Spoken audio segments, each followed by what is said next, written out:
नमस्कार दोस्तों, स्वागत है आपका हमारे इस YouTube चैनल में जिसका नाम है अध्यापक शिक्षा। दोस्तों, आज की क्लास में हम जानेंगे भारतीय संविधान के अनुसूचियों के बारे में कि भारतीय संविधान के अंतर्गत कितनी अनुसूचियां हैं और शुरुआत में थी और कौन कौन सी उनकी डेफिनेशन है उसके बारे में भी हम जानेंगे। तो चलिए शुरू करते हैं दोस्तों। लेकिन इससे पहले अगर आप हमारे वीडियो पे नए हैं, चैनल पे नए हैं, तो कृपया इस चैनल को सब्सक्राइब करना ना भूलें और साथ ही साथ अब वीडियो को अपने दोस्तों के साथ शेयर करना भी ना भूलें। तो चलिए शुरू करते हैं दोस्तों, हमारा पहला प्रश्न बनता है, भारतीय संविधान में कुल कितनी अनुसूचियां हैं? ऑप्शन है आपके सामने। ऑप्शन 1 10, ऑप्शन 2 12, ऑप्शन 3 15 या ऑप्शन 4 14। तो दोस्तों, ये सिंपल सा सवाल था हमारा, भारतीय संविधान के अंतर्गत कितनी अनुसूचियां हैं, जो कि इसका सही जवाब है ऑप्शन 2 12 अनुसूचियां। चलिए दोस्तों, आप डिटेल से इसके बारे में जानते हैं कि क्या है भारतीय संविधान में अनुसूचियां। दोस्तों, पहली अनुसूची के अंतर्गत हमारे आता है name their state and their territory. संघ और राज्यों के नाम और उनके क्षेत्र के बारे में इसमें बताया गया है कि पहली अनुसूची के अंतर्गत संघ और राज्यों के नाम और उनके क्षेत्र क्या क्या होंगे इसके बारे में बताया गया है। सेकंड अनुसूची के बारे में दोस्तों देखते हैं, salary allowance, emolument of president, government of state, speaker and deputy speaker of Lok Sabha, chairman and deputy chairman of Rajya Sabha, जजेस of supreme court and high court, CAG salary. CAG की दोस्तों फुल फॉर्म होती है controller and auditor general of India, CAG.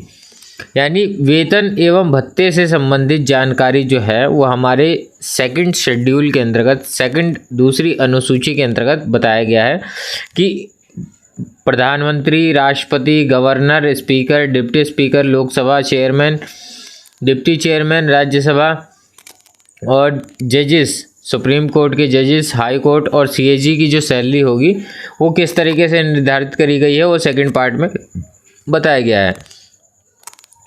Third अनुसूची में चलते हैं दोस्तों। थर्ड अनुसूची के अंतर्गत हमें बताया गया है auth and affirmation of union minister, member of parliament, president. यानी शपथ और प्रतिज्ञा के बारे में बताया गया है। शपथ और प्रतिज्ञा किसकी दोस्तों? यूनियन मिनिस्टर यानी संघ के जितने भी मिनिस्टर होंगे, मेंबर ऑफ पार्लियामेंट और राष्ट्रपति, प्रेसिडेंट के। ठीक है दोस्तों, थर्ड पार्ट के अंतर्गत हमारे ये आता है। फोर्थ पार्ट में दोस्तों हम देखते हैं, फोर्थ पार्ट के अंतर्गत अलाउंस आती है, अलाउंस ऑफ सीट इन राज्यसभा। राज्यसभा में सीट का बंटवारा किस तरीके से किया जाएगा इसके बारे में बताया गया है।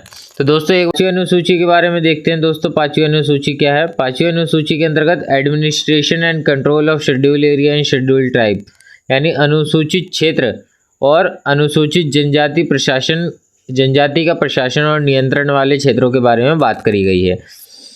अगले शेड्यूल में देखते हैं दोस्तों, schedule 6 administration of tribe area in Assam, Tripura, Meghalaya and Mizoram. दोस्तों, इसको हम ATM स्क्वायर से भी जान सकते हैं। क्या है दोस्तों? ATM square. ATM, A से असम, T से त्रिपुरा, M से मेघालय और मिजोरम, M स्क्वायर से। तो आदिवासी क्षेत्रों में जो प्रशासन होगा, खासकर असम, त्रिपुरा, मिजोरम और मेघालय का, इसके बारे में बात करी गई है। अगले अनुसूची में देखते हैं, अनुसूची 7। इसमें संघ की शक्तियों का बंटवारा किया गया है, डिवीजन ऑफ पावर इन संघ सूची, राज्य सूची और समवर्ती सूची।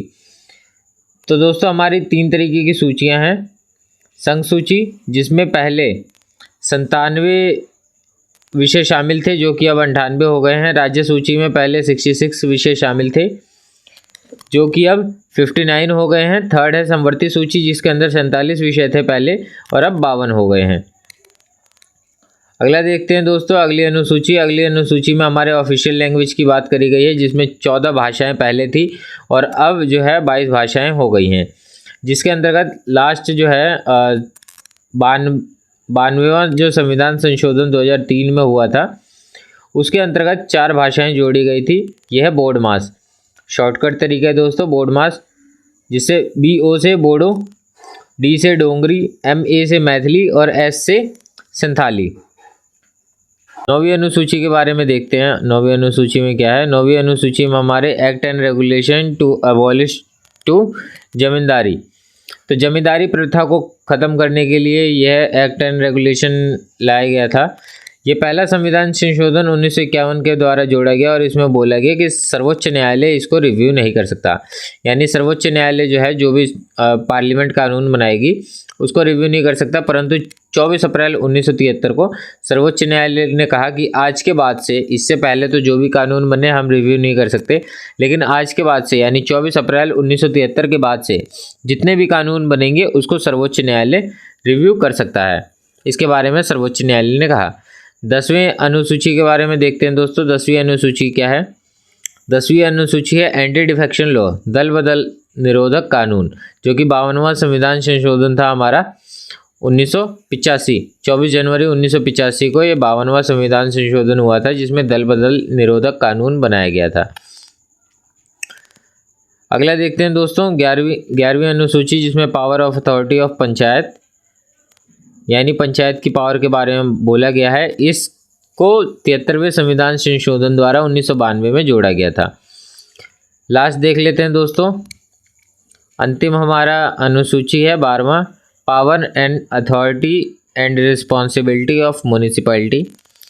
इसमें म्यूनिसिपैलिटी की पावर और अथॉरिटी और रिस्पॉन्सिबिलिटी के बारे में बात करी गई है, जिसमें 74वां संविधान संशोधन हुआ था 1992 में। इसे जोड़ा गया था हमारे संविधान में। तो दोस्तों हमारी अनुसूची आज की यहीं समाप्त होती है। अगर आपको वीडियो अच्छी लगे तो कृपया इस वीडियो को लाइक, सब्सक्राइब और शेयर ज़रूर करें। धन्यवाद।